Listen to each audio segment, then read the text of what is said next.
I'll give a little bit of a history to why I chose this, and then Pat came in. So,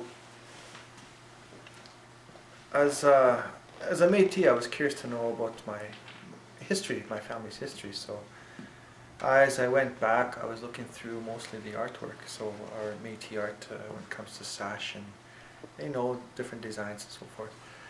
And my family in Canada dates back to early 1600s, about 1635, and then I could trace it back to Normandy, France, and it stops there, so I have yet to find out. So Jean-Baptiste Lagimodiere was a hunter-trapper voyageur, and he has a long history. He actually had 3 wives, from what I'm discovering.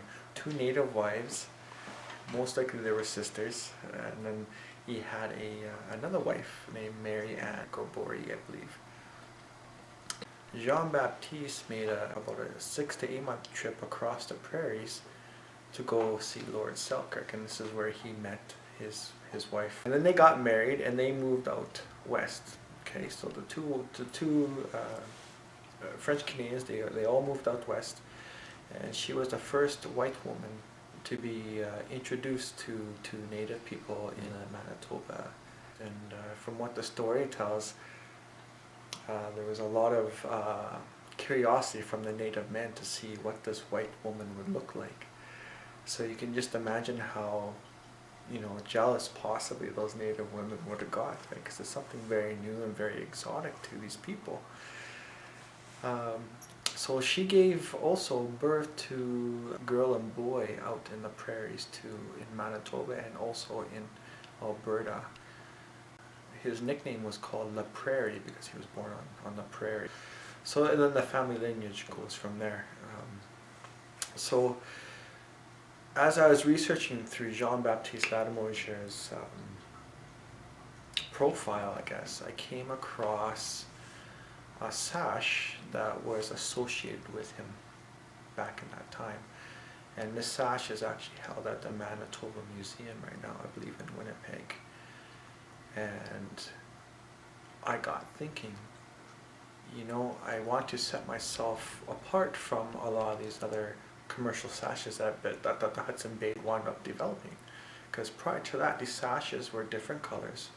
They were different forms and designs, things that might represent different families. Even the Scottish kilt patterns were involved with some of these sashes as well too, and it really made a good combination of First Nations finger weaving and French European design, and technology. So so it changed, things got, Hudson Bay, they commercialized it because they saw how popular and how much of a status symbol these sashes were, and they wanted a piece of that money. Very few people that I know of that practice these particular, hand-making woven sashes. So I found a picture of Jean-Baptiste Lagimodiere's sash dating back to that time period, and I wanted replicated very similar, but I wanted to add in my own spirit colors that were given to me through ceremony. Thus you see a design that represents a family lineage, a family line, but the colors are truly me. So, and that's when I remember meeting Pat last year at Batoche, and was able to talk to him just a little bit about what he did, and but he's, from what I understand, he was well known throughout Saskatchewan. I don't know nowhere else either now, so so he'll continue that part of the story. Well, what we did is we wanted to do a sash just in the spirit colors that John has been given, which is black and white. George.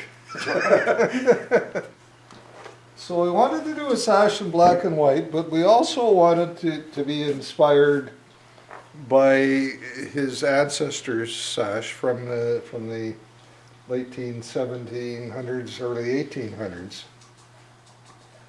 So that was a finger woven Assumption sash, which would look pretty close to this.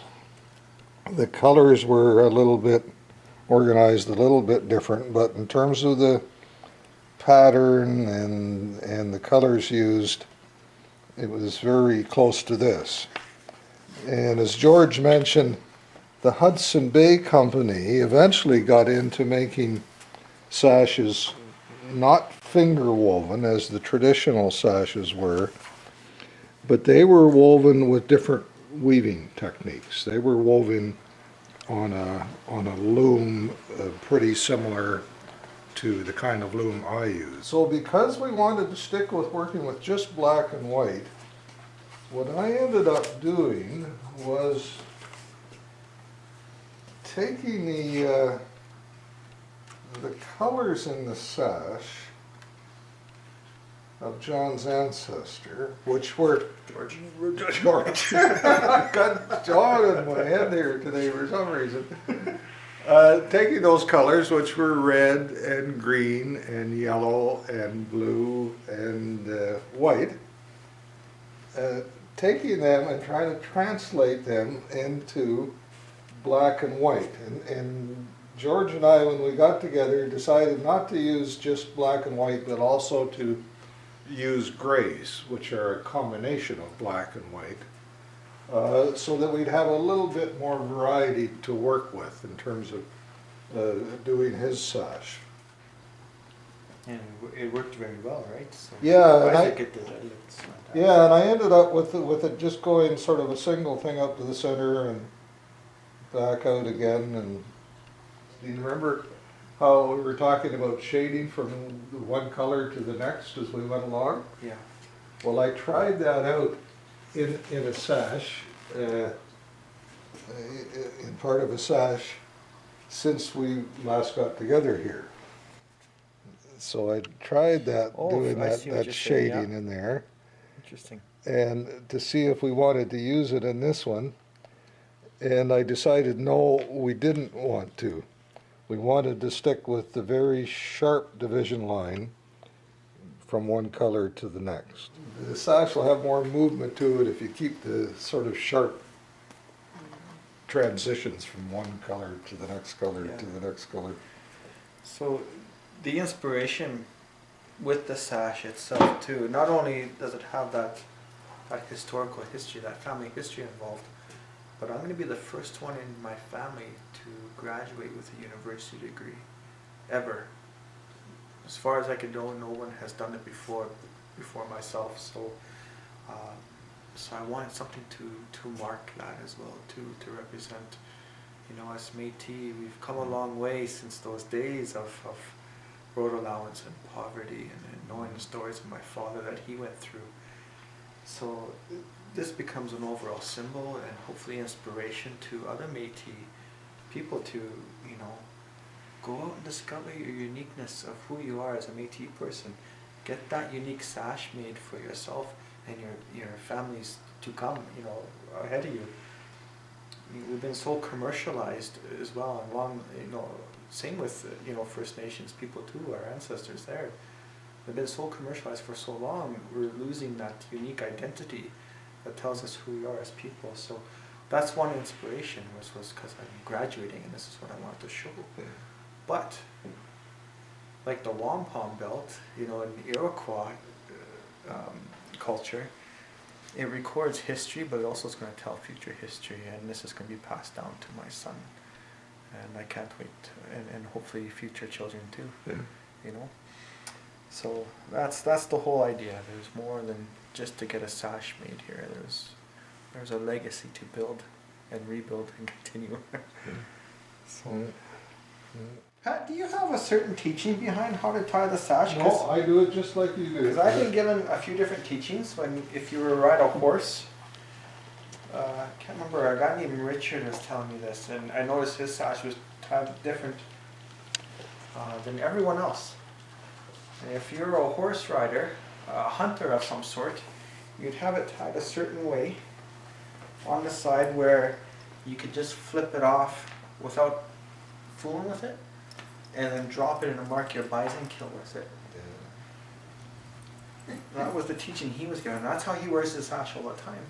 But then I hear the voyageurs, they wear it right in the center, because when they're doing their canoeing and they're trekking, you know, they go between the legs as opposed to get tangled around their legs. So Yeah. It might have depended what people, as you say, what people were doing too. You know, if you were going to a dance, you wanted it hanging as long as you could, and so that all that fringe is swirling around and it gives you a lot more action to. yeah, you know, I was told by look. one of our First Nation elders that the weave itself represented that prairie grass, just like I see on a traditional grass dance. Oh yeah.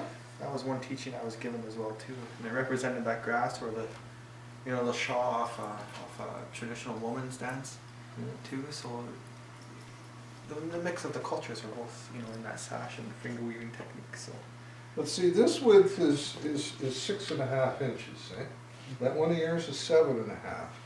If you've got a sash like your ancestor, Jean-Baptiste, that's about a 9.5 inch width. So that's really wide, and that's hard to handle because you don't need it, you know, about this is about the maximum you want to go as a single width.